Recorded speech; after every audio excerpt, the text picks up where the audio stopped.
नमस्कार दोस्तों। आज हम आपको सुनाने जा रहे हैं दुर्गा सप्तशती का 8वां अध्याय। महर्षि मेधा ने कहा, चंड और मुंड नामक असुरों के मारे जाने से और बहुत सी सेना के नष्ट हो जाने से असुरों के राजा प्रतापी शुंभ ने क्रोधयुक्त होकर अपनी संपूर्ण सेना को युद्ध के लिए तैयार होने की आज्ञा दी। उसने कहा, अब उदयुध नामक 86 असुर सेनापति अपनी सेनाओं के साथ युद्ध के लिए जाए और कंबु नामक 84 सेनापति भी युद्ध के लिए जाए और कोटिवीर्य नामक 50 सेनापति और धूम्रकुल नामक के 100 सेनापति प्रस्थान करें।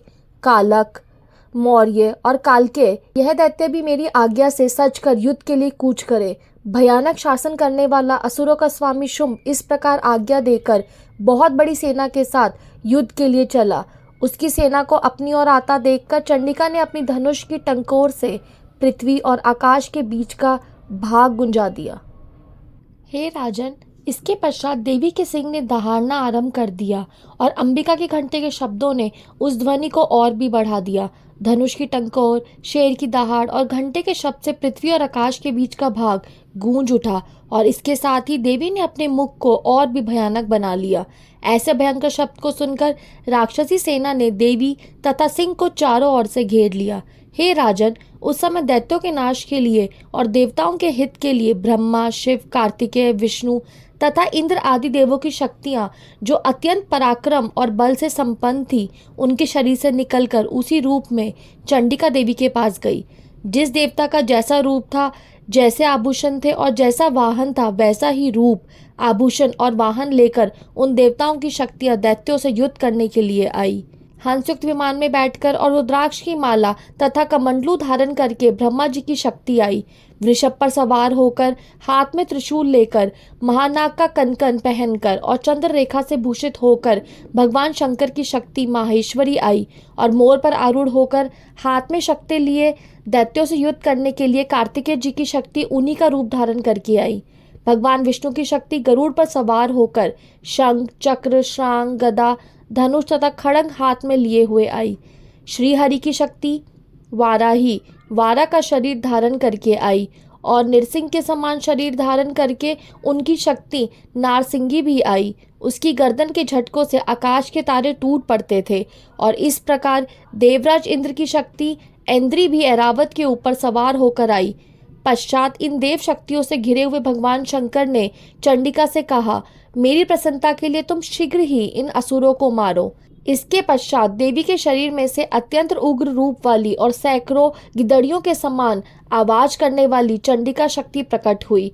उस अपराजिता देवी ने धूमिल जटा वाले भगवान श्री शंकर जी से कहा, हे प्रभु, आप मेरी ओर से दूत बनकर शुंभ और निशुंभ के पास जाइए और उन अत्यंत गर्वीले दैत्यों से कहिए तथा उनके अतिरिक्त और भी जो दैत्य वहां युद्ध के लिए उपस्थित हो उनसे भी कहिए, जो तुम्हें अपने जीवित रहने की इच्छा हो तो त्रिलोकी का राज्य इंद्र को दे दो। देवताओं को उनका यज्ञ भाग मिलना आरंभ हो जाए और तुम पाताल को लौट जाओ। किंतु यदि बल के गर्व से तुम्हारी लड़ने की इच्छा हो तो फिर आ जाओ। तुम्हारे मांस से मेरी योगिनियां तृप्त होंगी। चूंकि उस देवी ने भगवान शंकर को दूत के कार्य में नियुक्त किया था, इसलिए वह संसार में शिवदूती के नाम से विख्यात हुई। भगवान शंकर से देवी का संदेश पाकर उन दैत्यों के क्रोध का कोई आर पार न रहा और वह जिस स्थान पर देवी विराजमान थी वहां पहुंचे और जाने के साथ ही उस पर बाणों और शक्तियों की वर्षा करने लगे। देवी ने उनके फेंके हुए बाणों, शक्तियों, त्रिशूल और फरसों को अपने बाणों से काट डाला और काली देवी उस देवी के साथ आगे खड़ी होकर शत्रुओं का त्रिशूल से विदीर्ण करने लगी और खटवांग से कुचलने लगी।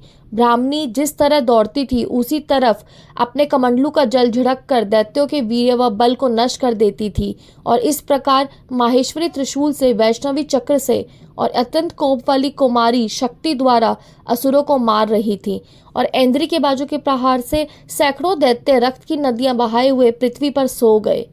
वाराई ने कितने ही राक्षसों को अपनी थूथन द्वारा मृत्यु के घाट उतार दिया।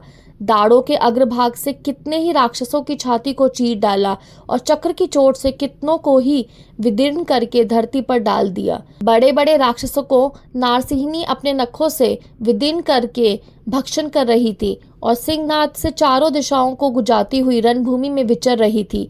शिवदूती के प्रचंड अट्टहास से कितने ही दैत्य भयभीत होकर पृथ्वी पर गिर पड़े और उनके गिरते ही वह उनको भक्षण कर गई। इस तरह क्रोध में भरे हुए मातृगणों द्वारा नाना प्रकार के उपायों से बड़े बड़े असुरों को मरते हुए देखकर राक्षसी सेना भाग खड़ी हुई और उनको इस प्रकार भागता देखकर रक्तबीज नामक महापराक्रमी राक्षस क्रोध में भरकर युद्ध के लिए आगे बढ़ा। उसके शरीर से रक्त की बूंदें पृथ्वी पर जैसे ही गिरती थी, तुरंत वैसे ही शरीर वाला तथा वैसा ही बलवान दैत्य पृथ्वी से उत्पन्न हो जाता था। रक्तबीज गदा हाथ में लेकर ऐन्द्री के साथ युद्ध करने लगा। जब ऐन्द्री शक्ति ने अपने वज्र से उसको मारा तो घायल होने के कारण उसके शरीर से बहुत सा रक्त बहने लगा और उसकी प्रत्येक बूंद से उसके समान ही बलवान तथा महापराक्रमी अनेकों दैत्य भयंकर रूप से प्रकट हो गए।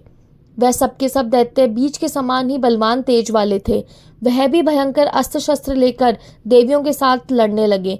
जब ऐन्द्री के वज्र प्रहार से उसके मस्तक पर चोट लगी और रक्त बहने लगा तो उसमें से हजारों ही पुरुष उत्पन्न हो गए।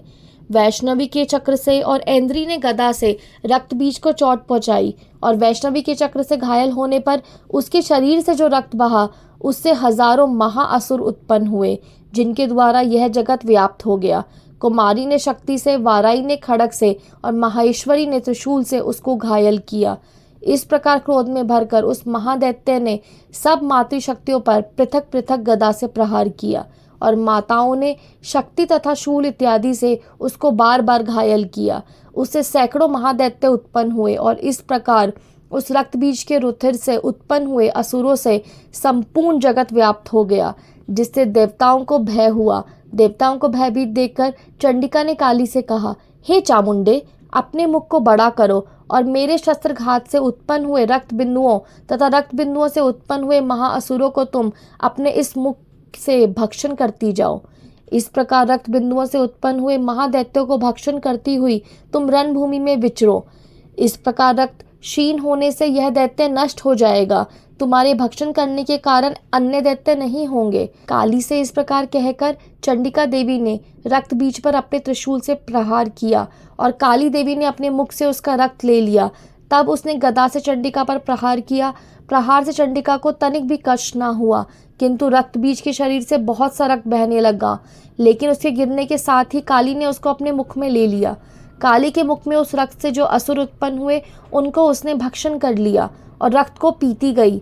तदंतर देवी ने रक्त बीज को, जिसका कि खून काली ने पिया था, चंडिका ने उस दैत्य को वज्र, बाण, खड़ग तथा रिष्टि इत्यादि से मार डाला। हे राजन, अनेक प्रकार के शस्त्रों से मारा हुआ और खून से वंचित वह महादैत्य रक्तबीज पृथ्वी पर गिर पड़ा। हे राजन, उसके गिरने से देवता अत्यंत प्रसन्न हुए और माताएं उन असुरों का रक्त पीने के पश्चात उदत होकर नृत्य करने लगी। यहाँ हमारा 8वां अध्याय रक्तबीज का वध समाप्त होता है। हमारा 9वां अध्याय सुनने के लिए, जो कि निशुम्भ वध है, आप अगला वीडियो देखें।